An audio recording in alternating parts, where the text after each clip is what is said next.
Улаан манан дундаас гэрэлцсэн тэмтрүүл гарч ирэв. Зөвхөн зөөлөн ганцхан хөдөлгөөнөөр нүдэн дээр нь эрэхтэй хүн толгоогоороо салж унав. Агаарт байгаа авраг биет хамтрагчийн толгойг биед нь уусгаж байхыг харав. Хоёр хөлсний цэрэг айсандаа ухарч эхлэв. Гэвч тэдний мэдэхгүй нь урд нь тэднийг илүү аимшигтай зүйл хүлээж байлаа. 2025 онд шинээр гарсан киног хүлээн авч үзээрэй. Гамшигын аимшигын кино сэмэгч хориотой бүсийн сүудэр. Энэ түүх 1986 оны Чернобылийн цөмийн ослоос эхэлнэ. Энэ гамшиг 3 сая 200 мянган хүнд хит их цацраг идэвхт нөлөө үзүүлсэн. Ослын дараах 10 жилийн дотор 170 тэг хүн нас барсан. Цөмийн цахилгаан станцын орчимд хэдэн 10 км-ийн радиуст цацраг идэвхт хордлого ноцтой хэтэрсэн байна. Тиймээс энэ газар дэлхийд даяар амьдралын хориотой бүс гэж хүлээн зөвшөөрөгдсөн. Харин 20 жилийн дараа энд 6,9 баллын хүчтэй газар хөдлөлт болсон. Дараа нь тэнгэрт хурц гэрэл гялалцсан. Түүнээс хойш хориотой бүсэд байнга ер бусын үзэгдэл гардаг болсон. Зарим хүн хөвч буй галт тэрэг харсан гэдэг. Бүр зарим нь толгойгүй мангас харсан гэжээ. Хачирхалтай цуурхал улам газар авсаар аялах дуртай зарим хүмүүс хориглосон бүсийн орчимд үйл ажиллагаа явуулж эхэлсэн.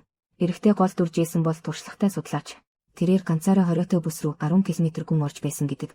Тэр өдөр Жейсон гудамжаар зугаалж байх үед нэгэн нууцлаг хүн гинэт гарч ирэв. Тэр хүн Жейсоныг баг болж хориотой бүсийг судлахыг урьжээ. Эхэндээ Жейсон сонирхсонгүй. Харин нууцлаг хүн өөрийгөө илчилсний дараа тэрээр нөгөө хүнийг дагаж түр зуурын лагер руу уцсан. Нууцлаг хүн нь үнэндээ алдартай хөлсний цэргийн багийн ахлагч байжээ. Энэ удаа тэд албан ёсны даалгавар авсан. Чернобылийн хориотой бүсэд гүнзгий судалгаа хийхээр бэлдэж байлаа. Учир нь сүүлийн үед хориотой бүсэд нууцлаг дохио илэрлээ. Хүчирхэг чадaltaй энэ дохио шифрлэгдээгүй бүх суугийг хамарч чадна. Дохио хүлээн авсан олон хүн хориотой бүс рүү орсон. Тэдний дунд дайсагнасан хүчний хад нэртэй өөр нэгэн хөлсний цэрэгч бий. Тэд өрсөж амжих ёстой. Нууцлаг дохионы их сурвалжийг олж тогтоох хэрэгтэй. Дараагийн өглөө Жейсон цугларах газарт ирэв. Баг нийт 12 гишүүнтэй. Тэд бүгд сайн бэлтгэгдсэн, тоног төхөөрөмж нь маш сайн. Хамгийн энгийн цацрагийн хамгаалалтын хувцаснаас гадна тэд бас цахилгаан соронзон саад татварыг үл тоодог холбооны төхөөрөмжтэй. Бүх зүйл бэлэн болсны дараа баг Жейсны удирдлага дор замд гарлаа. Хориглосон бүс рүү чиглэн хөдлөлөө. Олон жил хүн очоогүй учраас хориглосон бүсэд хаасайгүй өтгөн ургамалтай. Баг маань хүндхэн зам туулж хагас өдөр явлаа. Тэд агаарт хөвч буй гэрлийн бөөгнөрөл харлаа. Жейсон бүгдэд болгоомжтой байхыг сануулв. Энэ бол онцгой таталцлын улмаас үүссэн энергийн талбай. Ойртох юм бол шууд тастаж хаяна. Энэ үед хэн нэгэн гүйж ирээд мэдээлэл өглөө. Тэд урд талд нэгэн хуарам олжээ. Ахлагч үүнийг дайсны хүчний хөлсний чулуу баг гэж дүгнэв. Тэр даруйд бүх хүнийг дагуулan дайсны хуарамд довтолсон. Анхааралтай Жейсон анзаарчээ. Дайсны нэг цэрэг 5 удаа буудуулж гэж байж л газар унаж амиа алдсан байв. Ахлагчийн царайч бас сайнгүй байлаа. Тэр өмнө нь нэг цуурхал сонсож байсан. Нууцлаг дохио хүлээн авсан бүх судлаачид ухаан алдаж хориотой бүсийн хамгаалагч болдог гин. Өмнө нь устгасан зэвсэгт этгээдүүд хориотой бүс дэх нууцлаг хүчний удирдлагад орсон бололтой. Жейсон хэсэг хугацаанд газар дээрээ гацав. Тэрч бас өмнө нь иймэрхүү цуурхал сонсож байсан. Энэ бүхэн зүгээр ч нэг цуурхал биш бололтой. Энэ үед ойд дахин нэгэн хачин үзэгдэл гарч ирэв. Асар том толгой агаарт гарч ирлээ. Гэтэл нүд ирэмхийн зуур алга болчихов. Жейсон эргэж харлаа. Бусад хүмүүсийн царайч бас гайхсан байв. Тэд ч бас хачирхалтай дүр зургийг харсан нь гарцаагүй. Жейсны сэтгэлд хүчтэй төгшүүр төрөв. Эдгээр жилүүдэд тэр олон удаа хориотой бүс рүү гүн орсон. Хизээч нэг удаа ийм олон хачирхалтай үзэгдэлтэй тулгарч байгаагүй. Ийм олон хачирхалтай үзэгдэлтэй сүүлийн үед хориотой бүсэд аимшигтай өөрчлөлт гарсан бололтой. Баг хамтдаа тоног төхөөрөмжөө цэгцлээд замаа үргэлжлүүлв. Тэд харанхуй болохоос өмнө нэгэн орхигдсан үйлдвэрийн газар хүрлээ. Холгүйхэн ойрхон буудалцааны чимээ сонсогдов. Энэ бол хад чулуу баг байх ёстой. Хориотой бүсийн хамгаалагчдтай мөргөлдсөн байна. Хаягдсан үйлдвэртч бас энд тэндгүй хид хідэн цогцос хэвтэж байлаа. Гэхдээ бүгд толгойгүй болсон байв. Тэмдэглэгээр нь шалгахад нас барсан хүмүүс нь чулуу багийн гишүүд байжээ. Тэд ч бас ихээхэн бэрхшээлтэй тулгарсан бололтой. Энэ үед нэг хүн анзаарсан нь хад чулууны багийн гол хүч ойролцоо буудалж байна. Хоёр талын хүч ойролцоо гэдгийг харгалзан үзээд ахлагч амрахгүйгээр шүнжин замд гарахаар шийдсэн. Дайсны хуарамд чимээгүй тойрон гарсан. Бүгд хоёр дахь зорилтод цэгт саадгүй хүрчээ. Ахлагч холбоогоор Жейсныг ихэд магтсан. Хэрвээ тэр зам зааж өгөөгүй бол тэдний аялал ийм амархан болохгүй байсан. Өтгөн ойг туулан асар том радарын станц хүмүүсийн өмнө гарч ирэв. Энэ нь анх зөвлөлт холбоот улсын дуусаагүй үлдсэн аврах бүтээн байгуулалт юм. Домогт өгүүлснээр хэрвээ радар ажиллавал дэлхийн бүх радио долгион сааталт орно. Сүүлийн үед гарсан нууцлаг дохио мөн энэ төхөөрөмжтэй холбоотой байж магадгүй. Жейсон бүгдэд санууллаа. Тэд аль хэдийн хурж ирсэн байна. Чернобылийн атомын цахилгаан станцын гол бүсэд энд ямар ч хачирхалтай зүйл тохиолдсон ч гайхах зүйлгүй.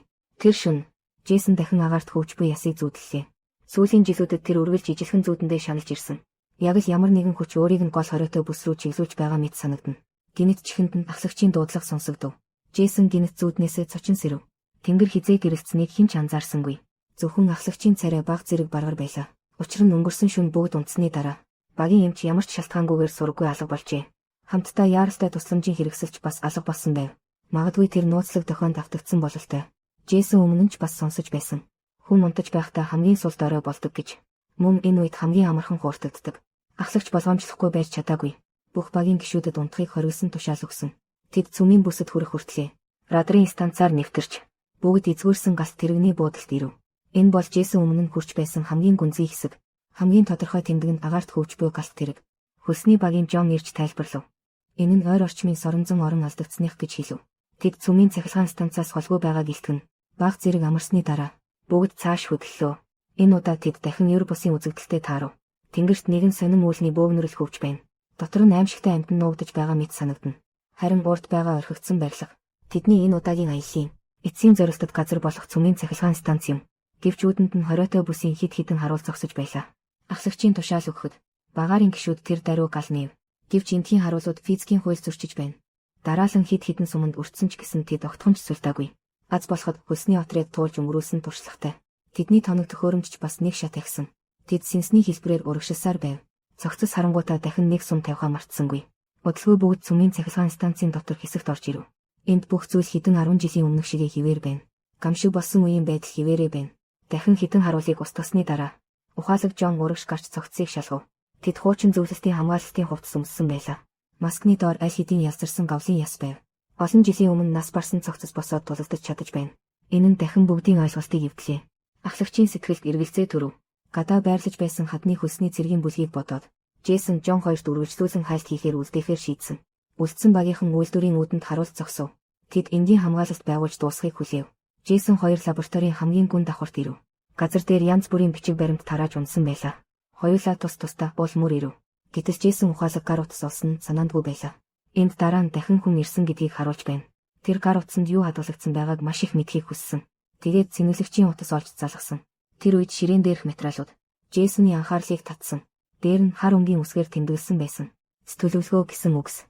Тэр жил цүмийн алдагдал гарснаас удаагүй байхад хориотой бүсэд цахилгаан соронзон долгионы өөрчлөлт илэрсэн байна. Цхуугийн эрдэмтэд цацрагт нэрвэгдэн энд судалгаа хийж байсан.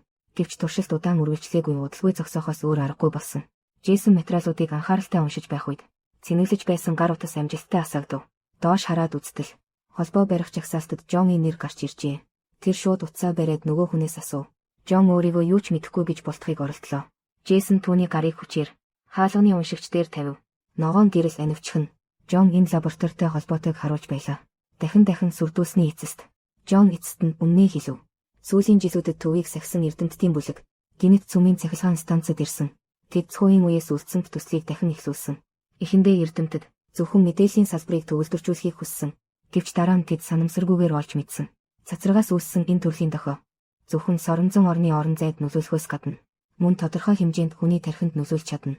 Энэ зарчмыг ашиглан эрдэмтэд нэгэн төхөөрөмж бүтээжээ. Тархины цахилгаан долгионыг удирдах боломжтой төхөөрөмж. Тэдний анхны зорилго нь хүний тархинаас зүрх сэтгэл хөдлөлийг арилгах байсан. Маргаангүй утопи ертөнцийг бүтээхийг хүссэн. Гэтэл нэгэн бүлэг судлаачид гинет лабораторид нэвтэрчээ. Тэд ямар ч ялгаагүйгээр бүх эрдэмтдийг хөнөөсөн.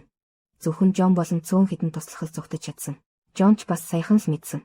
Тэрхүү судлаачид бүгд тархины долгионы төхөөрөмжөд удирдуулсан байжээ. Учир нь энэ төхөөрөмж хүний ухамсарыг шингээж чаддаг. Үл мэдэх нь өөрөө ч ухамсартай болсон байна. Сүүлийн үед хориотой бүсэд хүмүүсийн харж буй ер бусын үзэгдлүүд үнэндээ эдгээр нь төхөөрөмжөөс тавьсан өгөөш юм. Зорилго нь илүү олон хүнийг энд ирж амиа алдахад татах. Тэр илүү олон ухамсарыг залхих тусам улам хүчрэхэг болдог. Саяхан цэргийнхэн Жонг олсон. Түүнд туршилтын боломжийг дахин үнэлүүлэхийг хүссэн. Хэрвээ төслийг хянаж чадахгүй бол цэргийнхэн пуужин харуулж энд бүхнийг бүрэн устгана. Үнэн мэдсэн Джейсон маш их ууралсан. Гэхдээ зөвхөн Жон л бөмбөгдлийн тушаал өгөх хэрэгтэй. Тэр зөвхөн нөгөө талд хайгуулын үүрэг гүйцэтгэхэд туслах боломжтой. Харин барилгын гадна хамгаалалт хийж байсан хөлсний цэргийн баг гинэт с ิจ гтэй байгаа объект илэрснийг анзаарлаа. Урьдчилан байрлуулсан тесрэх бөмбөг дэлбэрэх хүртэл багийн гишүүд шууд гал нэв. Гэвч эдгээр удирдлагатай хамгаалагчид ерөөсөө сумнаас айхгүй байлаа. Тасралтгүй энд рүү цутгаж байна. Аз болоход цэргүүд сайн бэлтгэгдсэн. Хамгаалалтын байгууламжид тулгуурлан чадварлаг тулалдаж байна. Хоёр талын их бууны дуу барилга дотор сонсогдож байв. Джейсон хоёр алхмаа хурдлууллаа. Жон сүүлийн хаалганы төвжийг тайлах үед хоёул дотогш орлоо. Тархины долгионы төхөөрөмжийн удирдлагын өрөөнд нүдний өмнөх үзэгдэл цус шиг улаан ертөнц болж хувирлаа. Холгүйх нь нэг хүн сууж байв. Тэр нь өмнө нь алга болсон багийн эмч байлаа. Хоёулаа ураг шалхахаар зэхэж байтал манан дундаас гэрэлтэн тэмтрүүс гарч ирэв. Нүүд ирэмхийн зуур цэргийг толгойг нь тастав. Тэр үед л тэд ойлгосон юм. Агаарт хөвч буй, тоолж башгүй олон толгоогоор бүтсэн аврах толгой. Энэс хориотой бүсийн өөрийн ухамсар байх нэ. Джейсон огтхонч эргэлзэлгүй Жоныг дагуулan цогтов. Гинэт хурц гэрэл анивчлаа. Джейсон тэр дороо хий үзэгдэл тавтлаа. Тэр энд олон жилийн өмнө нас барсан ихнэрээ харлаа. Хэдий маш бодит мэт санагдсан ч гэхдээ Джейсон дотроо маш сайн мэдэж байсан. Нүдний өмнөх бүх зүйл бол зүгээр л хий үзэгдэл. Дараагийн агшинд тэр эр бодит байдалтай буцаж ирэв. Гэвч Жон аль хэдийн алга болчихсон байлаа. Түүний гар дээр хизээ гарч ирсэн нь мэдэгдэхгүй нэгэн зурус байв. Тэр нь Жоны өөрт нь үлдээсэн зурус байлаа. Үнэн дээр Жон аль эрт шийдсэн байжээ. Өөрт сайхан хий үзэгдэлт үлдэхээр дараа нь цэргийн холбоо барих мэдээллийг мөн идэвхжүүлэх нууц үгийг Джейсонд хэлсэн. Илт Жон ч бас ойлгосон байна. Хоригдсан бүсийн ухамсарыг хянах боломжгүй гэдгийг ганц арга нь устгах л байлаа. Джейсон цаасан дээрх зааврын дагуу устгах тушаалыг амжилттай идэвхжүүлсэн. Энэ үед барилгын гаднах тулалдаан оргилдоо хүрсэн байв. Хөлсний отрядын хэд хэдэн гишүүн дараалан нэмээ алдсан. Сэлэм суманд автагддаггүй хориотой бүсийн хамгаалагчийг хараад нэг гишүүн нь шуудхан дайснаа чирж хүндийн хүчний гэрлийн бөмбөлөг рүү өсөрсөн. Бүгд аюулд орсон тэр мөчид Джейсон галын шугамыг туулан ахлагчийнхаа хажууд ирсэн. Цэргийнхэн ухрах тушаал өгсний дараа ахлагч бүх хүнийг дагуулan бүслэлтийг зөрөгтэйгээр сэтлэн гарсан. Тэд цүмийн цахилгаан станцаас холдоод удаагүй байтал арын талаас асар их дэлбэрэлтийн чимээ сонсогдов. Цэргийн хүчирхэг галын дор тэр өөртөө ухамсартай нэгэн гарцаагүй устгагдсан. Гэсэн ч Джейсоны сэтгэлд үл ялэг төгшүүр төрж байв. Тэрээр ахлагчийн багт элсэх урилгыг татгалзсан. Боломж гарвал хориотой бүс рүү дахин нэвтрэхээр шийдсэн. Ингээд Чернобылийн түүх дуусаагүй бололтой. Гэхдээ кино энд дуусаж байна. Дуртай найзууд маань үргэлжлүүлэн анхаараарай. Дараагийн удаа уулзъя.